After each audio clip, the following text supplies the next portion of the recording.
Hello everyone, कैसे हैं सब लोग। आई होप यार सब लोग अच्छे होंगे। तो चलिए अपन इस सीरीज़ को आगे बढ़ाते हैं, एक और अच्छी सी क्वेश्चन, अच्छा सा प्रॉब्लम डिस्कस करते हैं। तो प्रॉब्लम कुछ इस तरह से है, block of mass capital M can slide without friction on A horizontal frictionless floor. A small ball of mass small m is suspended by a light inextensible cord of length L from a hanger fixed on the top of a vertical pole rigidly mounted on the block so that the ball can swing freely in a vertical plane. मैं diagram दिखा देता हूँ। देखो कुछ इस तरह से diagram है बेटा, ठीक है। एक फ्रिक्शनलेस फ्लोर है, उस पर एक ब्लॉक है, उससे एक मासलेस रॉड रिजिडली ऐसे अटैच्ड है और उससे यहाँ से एक पेंडुलम टाइप एक कॉर्ड का यूज़ करके हमने एक छोटे से बॉल को जो है लटका रखा है, जो कि ये वर्टिकल प्लेन में स्विंग कर सकता है, इस तरह से वर्टिकल प्लेन में लाइक अ पेंडुलम, ठीक है। तो यही कह रखा है इसमें।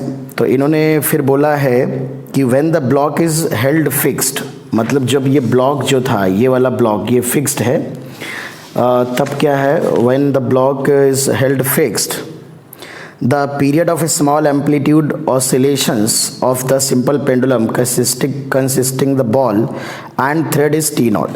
मतलब जब हमने इस ब्लॉक को फिक्स कर दिया, मतलब ये मूव नहीं करेगा ग्राउंड पे, ठीक है, फ्लोर पे मूव नहीं करेगा, तो ये बिल्कुल सिंपल पेंडुलम मूव करेगा। उस वक्त इसका जो टाइम पीरियड है वो T0 है। ऑफ कोर्स आप सब लोग समझ रहे हैं कि यार अगर ये ब्लॉक फिक्स्ड होगा तो ये रॉड फिक्स्ड हो जाएगी, ये भी रॉड फिक्स होगी, तो ये वाला जो हिंज वाला पॉइंट होगा जहाँ से पॉइंट ऑफ सस्पेंशन है ये फ्री होगा।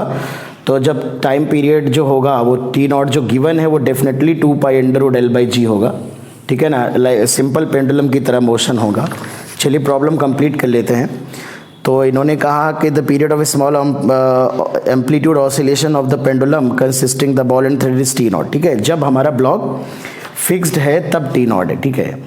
अब बच्चों हमें बताना है कि what would be the period of small oscillations of the simple pendulum if the block were not held fixed, ठीक है। तो सबसे पहले तो ये डायग्राम देख लीजिए, मैंने एक डायग्राम और बनाया है, ठीक है। तो मैं आपको बता दूं, एक तो इस प्रॉब्लम के लिए हमें सॉल्व करना है, बट एक सिमिलर प्रॉब्लम यहाँ पर भी है कि अगर ये मान लेते हैं दो फ्रिक्शनलेस सपोर्ट हैं और बीच में से ये जगह है हमारे पास, ठीक है, ये हमारे पास फ्रिक्शनलेस सपोर्ट है मान लेते हैं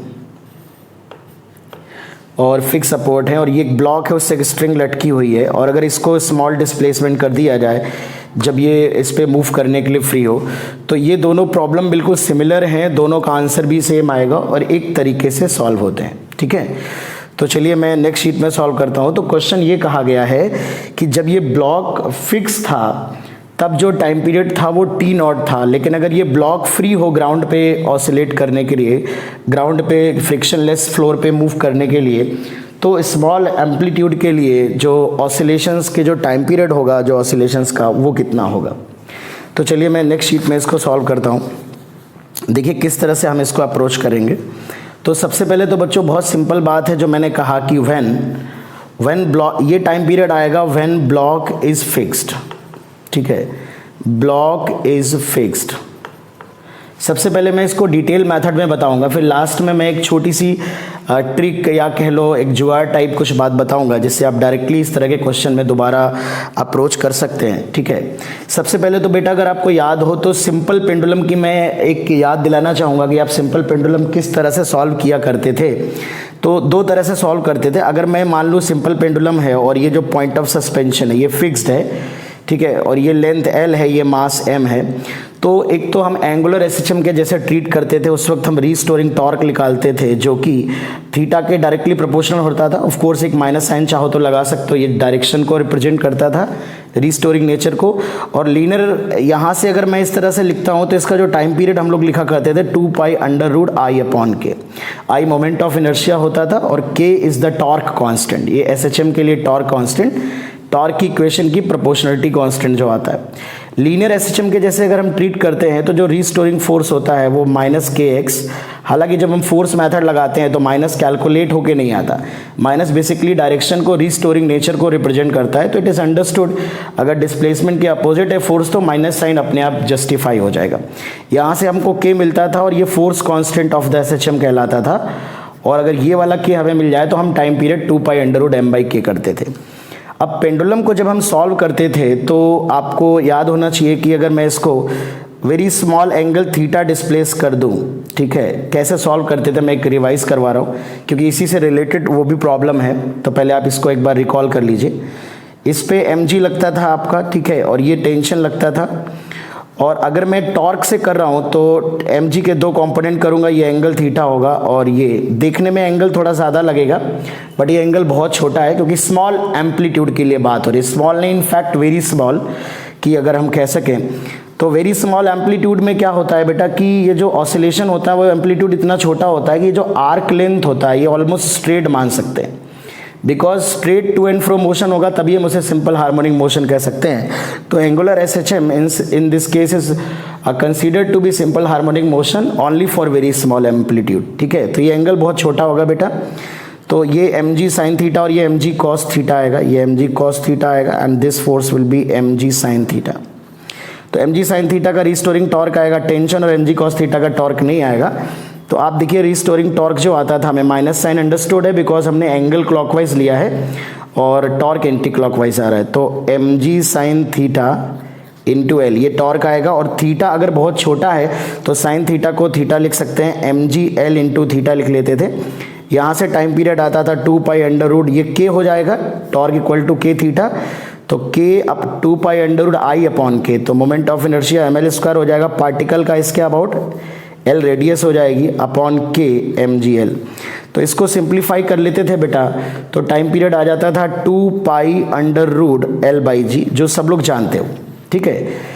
कभी कभी हम इसे लीनियर SHM के जैसा भी ट्रीट करते थे सिंपल पेंडुलम को, कि जब हम इसे स्मॉल डिस्प्लेस करते थे तो हम मान लेते थे कि मीन पोजीशन से जो डिस्प्लेसमेंट है वो x है। तो ये जो थीटा होता था, क्योंकि ये थीटा बहुत छोटा होता था, वेरी स्मॉल, और जब पार्टिकल का मोशन बहुत स्मॉल एम्पलीट्यूड के लिए होगा तो हम इसका वर्टिकल मोशन जो है उसको ज़्यादा ध्यान नहीं देंगे। तो ऐसे सिचुएशन में हम क्या करते थे कि अगर मैं इधर देखूं वर्टिकल डायरेक्शन में तो t का कंपोनेंट आएगा t cos थीटा, बिकॉज हम वर्टिकल मोशन को ज़्यादा ध्यान नहीं दे रहे हैं, केवल हॉरिजॉन्टल मोशन मान रहे हैं। तो t cos थीटा को तुम मान सकते हो अप्रॉक्सीमेटली mg के बराबर होगा, ठीक है। तो यहाँ cos थीटा बहुत छोटा होगा तो t को हम लोग mg के बराबर मान के चलते थे, और जो t का साइन थीटा वाला कंपोनेंट आएगा इस डायरेक्शन में मीन पोजीशन की तरफ, तो जो रीस्टोरिंग फोर्स आएगा बेटा वो t साइन थीटा आएगा। ये फोर्स मेथड है सिंपल पेंडुलम को अगर हम फोर्स से करना चाहें तो यहाँ पे बेटा आता था ये, इसका इस सवाल से कोई लेना देना नहीं, मैं बस जस्ट रिवीजन के पॉइंट ऑफ व्यू से करा रहा हूँ। 2 लाइन में हम लोग इस सवाल को कर सकते थे बट अगर कुछ बच्चों को बातें ध्यान नहीं है तो शायद इसका जो मैं आगे डिस्कस करूँगा उसका सोल्यूशन समझने में दिक्कत हो। तो t की वैल्यू को मैं mg लिख देता हूँ और साइन थीटा जो होगा वो अप्रॉक्सीमेटली थीटा के बराबर कह सकता हूँ, जो कि यहाँ पे आर्क लेंथ या x कह सकते हो डिवाइड बाई एल। तो ये x डिवाइडेड बाई एल आ जाएगा। तो ये देखो f इक्वल टू के एक्स टाइप हो जाएगा, तो k इक्विवेलेंट की वैल्यू यहाँ पे mg डिवाइड बाई एल आ जाएगी बेटा। तो time period 2 pi under root m by k, ठीक है, और k हो जाएगा mg divide by L, m से m कैंसिल आउट हो जाएगा और वही आंसर आ जाएगा, ठीक है बेटा। लेकिन ये सिंपल पेंडुलम है जब हमारा पॉइंट ऑफ सस्पेंशन जो होता है वो फिक्स्ड होता है। लेकिन इस सवाल में बच्चों पॉइंट ऑफ सस्पेंशन फिक्स्ड नहीं है, तो अगर पॉइंट ऑफ सस्पेंशन फिक्स्ड नहीं है तो हम इस सवाल को कैसे अप्रोच करेंगे। तो बहुत सिंपल तरीका है, कोई दिक्कत नहीं है, बिल्कुल बेसिक से चलेंगे। अब आप देख लीजिए कि अगर हमारे पास ये सिचुएशन है जिसमें ये हमारा ब्लॉक है, ये एक रॉड कनेक्टेड है, ठीक है, ये मान लीजिए ये भी रॉड इससे ज्वाइंट, और यहाँ पर पेंडुलम है, लेंथ एल है। अब अगर मैं इसको किसी एंगल पे, अब यहाँ पे एक बड़ी सिंपल सी बात है, जब आप इसको किसी एंगल पे डिस्प्लेस कर देंगे, ठीक है, किसी और उसको मूव कराएंगे तो ये इधर की तरफ आएगा, साइमल्टेनियसली ये ब्लॉक इधर की तरफ जाएगा। अगर पूरे सिस्टम को देखें तो net external force horizontal direction में नहीं है, हॉरिजॉन्टल डायरेक्शन में मोमेंटम कंजर्व रहेगा। इसका मतलब जब ब्लॉक टूवर्ड्स लेफ्ट आएगा तो ये बॉडी टूवर्ड्स राइट जाएगी, फिर ये जब टूवर्ड्स राइट जाएगा ये लेफ्ट जाएगी। तो एक तरह से 2 बॉडी ऑसिलेशन जैसा भी है, उसी से रिलेट करके मैं आपको डायरेक्टली आंसर लिखना सिखाऊंगा बाद में। तो पहले आइए बेसिक से समझ लेते हैं। तो अभी आप समझ लो कि जब ये वर्टिकल पोजीशन पे स्ट्रिंग वर्टिकल पोजीशन पे थी, जब पार्टिकल ऐसे लटका रहा होगा, तब टेंशन इस पे ऐसे लगेगा, mg ऐसे लगेगा, और पार्टिकल पे कोई नेट फोर्स हॉरिजॉन्टल डायरेक्शन में पार्टिकल इंडिविजुअल पार्टिकल पे भी नहीं आएगा, तो उसे इक्विलिब्रियम पोजीशन कह सकते हो। उस वक्त ना तो इसके पास कोई हॉरिजॉन्टल एक्सेलरेशन होगा और ना ही इस ब्लॉक के पास होगा, तो बेसिकली दोनों उस वक्त इक्विलिब्रियम पोजीशन पे होंगे, यानी कि जब स्ट्रिंग वर्टिकल है तब दोनों के दोनों इक्विलिब्रियम पोजीशन पे हैं। तो मैं एक ऐसी सिचुएशन कंसीडर करता हूँ जिसमें वो इक्विलिब्रियम पोजीशन से थीटा एंगल पे हमारा पार्टिकल मौजूद है। लेट अस सपोज ये पॉइंट ऑफ सस्पेंशन है और ये थीटा एंगल पे हमारा पार्टिकल है m मास है। इस पे देखिए ऐसे टेंशन फोर्स लगेगा, इस पे टेंशन ऐसे लगेगा, ठीक है, ये रॉड पे लगेगा, जो कि बेसिकली ये पूरा सेटअप है, ब्लॉक का हिस्सा मान सकते हैं रॉड को, इसका कोई मास नहीं है, ठीक है। और अगर इस एंगल को मैं थीटा मान रहा हूँ तो ये बेसिकली मीन पोजीशन है, उससे एंगल थीटा है, ये थीटा। अब हम चाहें तो फोर्स मेथड से कर सकते हैं या टॉर्क मेथड से कर सकते हैं, बट ये जो पॉइंट ऑफ सस्पेंशन है ये एक इनर्शियल पॉइंट नहीं है, ये एक्सेलरेटिंग पॉइंट है। तो सबसे पहले मैं पॉइंट ऑफ सस्पेंशन का एक्सेलरेशन निकाल लेता हूँ।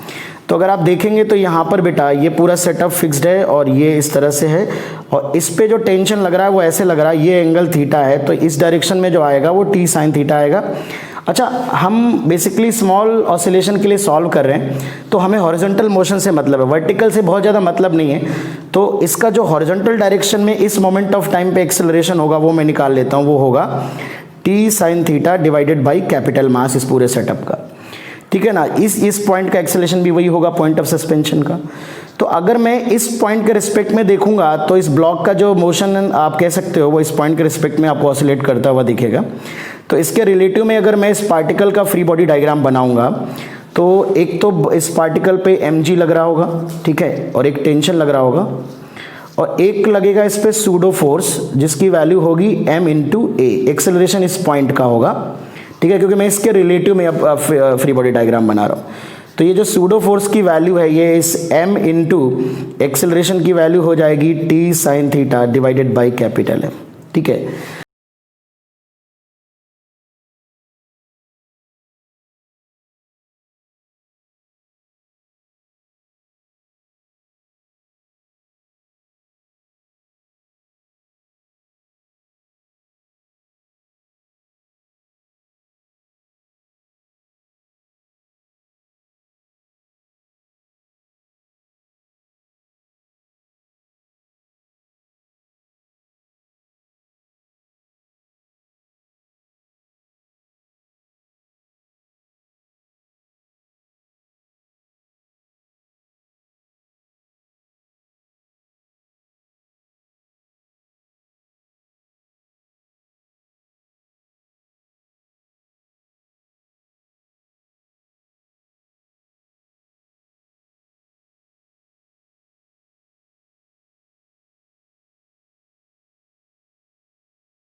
बातें आपको पता चल जाए। ठीक है, ओके बच्चों।